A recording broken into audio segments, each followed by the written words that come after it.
All right, guys, welcome back to more Ignorance in Basketball. Now, that was a slaughter. We watched it from beginning to end. It was ugly if you're a Spurs fan, but thankfully, we don't have Spurs fans here because that would be disgusting. Now, before I break down that ass whooping we all just watched, I want to talk to you guys about a couple quick things. Number one, for those of you who have been asking, I did not make a video about the Trailblazers because I was on my way home and I was traveling from like 9 in the morning to basically 4 in the morning. And it was whack, believe it or not, but I'm a cult leader, not a bitch, so I handled it because I'm not Paul George. It's really not that difficult to just sit on a plane and watch movies all day. It's not that hard, believe it or not. It's a little tiring, it's a little boring, but I'm not going to bitch about it because I don't have stupid ass braids and a dumb beard. But I'm just kidding, Paul George. It's nothing personal. You just look silly, so I'm going to make fun of you. And you say stupid shit, so I have to make fun of you. It is my duty to make fun of people who say goofy shit. I'm sorry. You just happen to be the guy who says a lot of it. So there's that. Number two, last video I asked you guys how you would feel about me live streaming games on Patreon. Everybody was for it, so it is in the works. It's pretty much done. There's just a couple little things I want to tweak and tighten before I show you guys, so look out for that next video. Number three, you guys been wanting like gameplay, like 2K gameplay on the background of the videos. 2K is bought and downloaded, but you gotta set all this shit up. So I wanted to get this video out quickly after the game, or slaughter, whatever you want to call it. So I'll have that ready next video. Actually, I might be posting another video today about like playoff matchups. So if you want that, comment down below and let me know. But that's it for the announcements. Let's get into that game because it was brutal.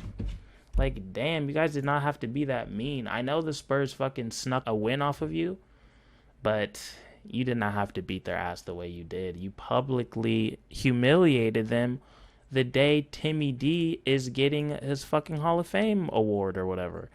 And I like that because fuck you. Good. My energy is good. Embarrass them. That's what I want. I want the other team to feel humiliated as much as humanly possible. Now, people will say, hey, that's not healthy. And to those people, I would say, go fuck yourself because this is who I am. But all jokes aside, let's get into the game because it was actually a really good one. I saw a lot of things that I was really impressed by. Number one being that in and out dribble that Mikal Bridges gave to that no-name center. Now, I refuse to learn his name. Why? Because he doesn't play for the Suns. And two, it's fuck you energy. So if you want to be sensitive, be sensitive. But just know that I don't give a shit. Also, this may be a hot take to the casual NBA fan, but I'm fucking telling you, Mikal Bridges will be an all-star before it's all over. Book it. Book it, all right? He's one of the few players I've ever seen, and I am an old man, I've ever seen get this much better throughout this season without having like injuries or some shit. Obviously, if your hand is broken in the beginning of the season, it'll be better by the end of it, but I don't see players progress like this. Like he's throwing in step back threes and crossing people up at the end of the season, and he's a three. Threes, for the most part, have got to be the laziest position in the league. All they do is play defense and shoot corner threes. It's not that difficult of a job. I'm sorry. It's out of the 5 positions, it's got to be the easiest one.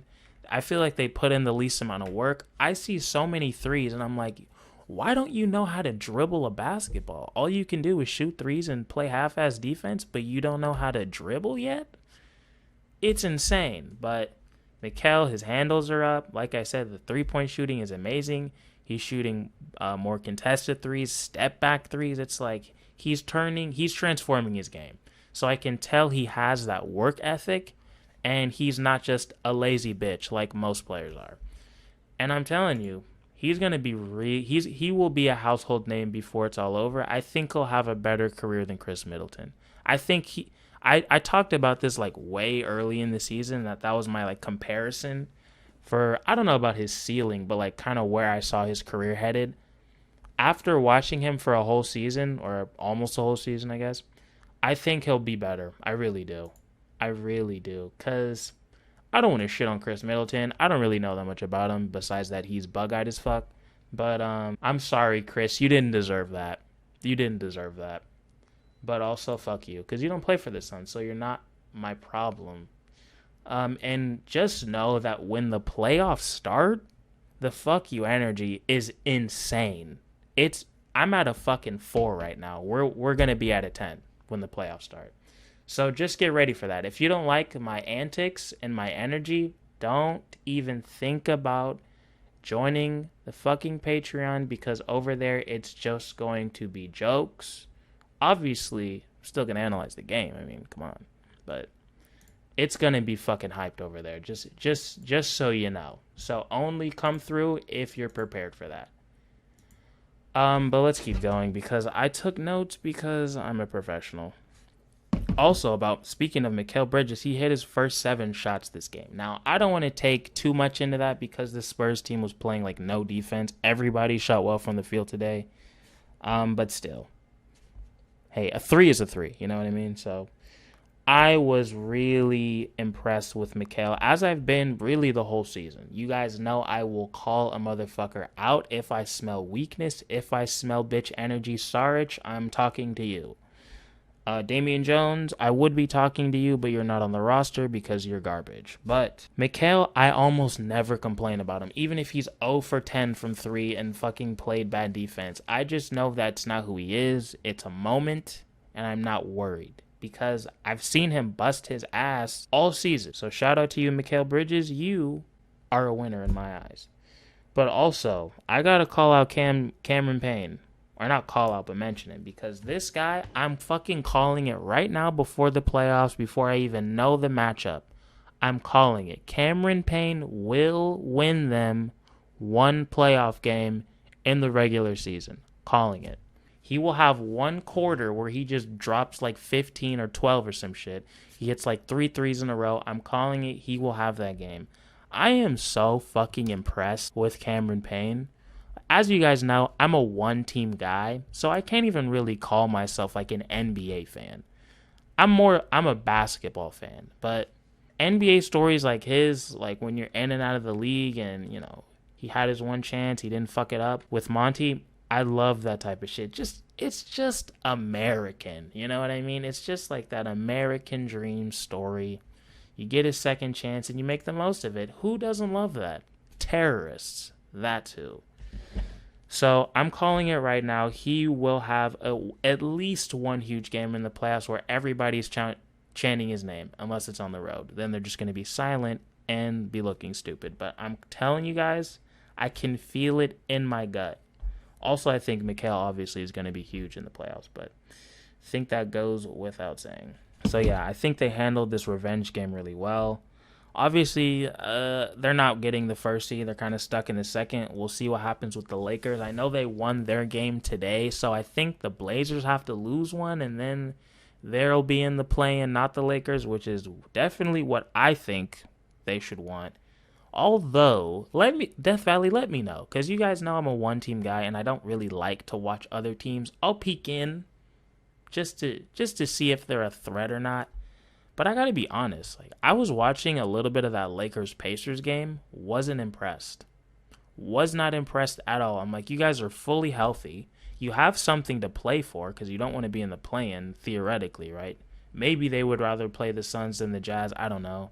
You would think they wouldn't want to be in the play-in as much as your boy LeBron has been bitching about it, but I watched a little bit of that game, and I was like, they don't look that fucking good. They look very beatable, if I'm going to be honest. So, and that was with AD and LeBron. They were both playing, so I don't know.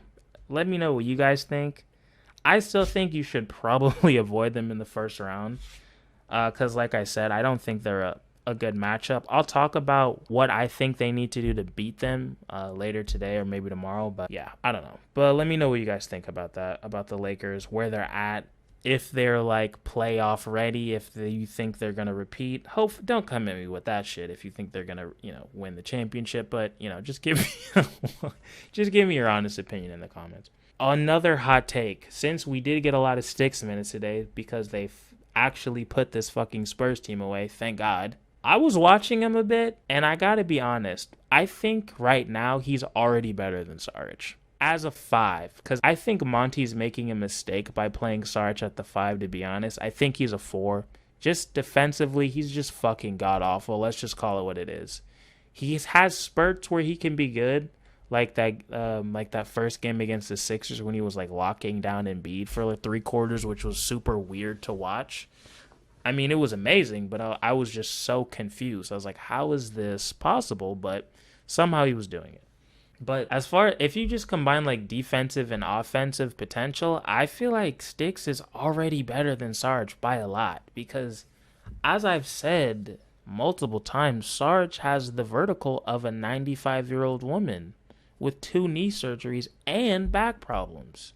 So I don't know. I mean, I wish Monty could have gotten him maybe a little bit more ready so he could have been a real piece in the playoffs. Obviously, he's gonna get no fucking minutes. So yeah, I don't know. I feel like I'm kind of just bitching here, but that would have been nice because, as we all know, there's not really any athleticism besides Ayton as far as bigs go with this team, and especially if you're gonna play the Lakers, that could bite you in the ass. So I don't know. Let me know your guys' thoughts on that. Maybe I'm crazy, but it would be nice to have a legit game ready Sticks right now. I think that would be huge for this team, but it's not a huge deal. I mean, with the season being shortened, this team dropping as many games as they did, and having no D League or G League now, I guess that's like damn near impossible. But I'm just saying it would have been nice. But let's look at like the overall stats for this game because, as I love to say, I have not looked at that shit yet. And god damn, it's bad. If you're a Spurs fan, just do yourself a favor. Don't watch this game. Don't look at the highlights. And just watch Timmy D with the fucking Hall of Fame shit. Just watch that. It'll be better for you. Because damn, the fucking Suns shot 55% from the field, 45% from 3, 95% from the free throw line. They out-rebounded them by 6, 32 assists. They only had 1 block, 10 steals, which is great, 10 turnovers, which is great. They're still keeping the turnovers low. Even when they're losing, I love that they're keeping the turnovers low. That is huge. They outscored them points in the paint by 6, which is kind of rare. You don't really see that often with this team. They're pretty much a jump shooting team. Obviously, they don't really have a lot of post play, so kind of makes sense. But let's go over the Spurs numbers because damn, they're ugly. 44% from the field, that is bad. But let's get into this three-point shooting because 4 for 26, 15%, 1-5. Now, I'd love to credit the Suns' defense for all of that, but let's be real, this Spurs team was very short-handed. And they shot like dog shit. And it showed. 15% is insane. Like I said, they got rebounded. They had 23 assists, 2 blocks, 5 steals, but 16 turnovers. Honestly, I'm surprised it's not higher because I remember in I think it was the second quarter, it felt like the Suns were forcing a turnover every single play that entire quarter. I remember Torrey Craig got a steal. Chris Paul was forcing turnovers. Mikal Bridges was getting steals. It was just fucking crazy. It was insanity, but great fucking win. Let's get into how everybody shot individually. Etuan Moore finally got some minutes. He only got 12, but I'm not mad at that. 3 of 5 from the field and 1 of 1 for 3 for 7 points. Chris Paul shot well, 7 of 10 from the field, 50% from 3, 16 points, 10 assists, 5 boards. I'm not mad at that at all. In only 25 minutes. If I spoke Spanish, I would say that's muy bien. The rookie, Tyshawn Alexander, got 5 minutes, had a field goal. They said all 13 players scored, so that is beautiful. Like I said, Jalen Smith, 2 of 5 from the field. He 0 of 1 from 3, 4 points, 1 assist, 5 boards in 12 minutes. Those are Sarge numbers, if I'm saying. And he has a lot more potential, I think, than Sarge does. So, I don't know. Kaminsky, not an amazing game. 24 minutes, 2 of 7 from the field. 7 points, 3 assists, 4 boards. Now, we need to get DA back, not only for the obvious reasons, but because we need that Kaminsky and Saric lineup. We need it. It's necessary, okay? That is the best I've seen either of them play. It works out so much better for them because both of them are really fours being forced to play the 5, and they both have negative athleticism. So, like I said, when they jump, they go into the ground. That's how fucking unathletic they both are. Galloway got 15 minutes, 3 of 8. He struggled a little bit early, but I think he made like his last 3 shots. 1 of 3 from 3, 10 points, 1 assist, 2 boards. I don't see him getting many minutes in the playoffs. Shocker, I know. Which is unfortunate, because I don't know what happened, but he was such like a vital part of the team, and then just never mind. Javon Carter just ate up those minutes. Sorry, Langston. I'm a fan, but I'm not the coach. I don't got the whistle yet. Yet is the key word there. Yet. Coming soon to a theater near you.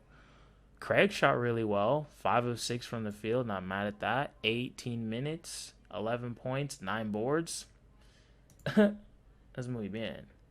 Booker only played 26 minutes. Like I said, he went crazy in the first quarter.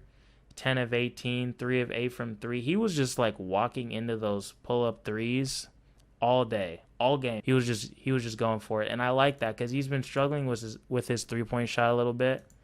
And let's say they do match up with the Lakers in the first round, Devin will be needing to hit those threes if the Lakers are at full strength or not. That will be a necessity. So it's good to see his shot is back.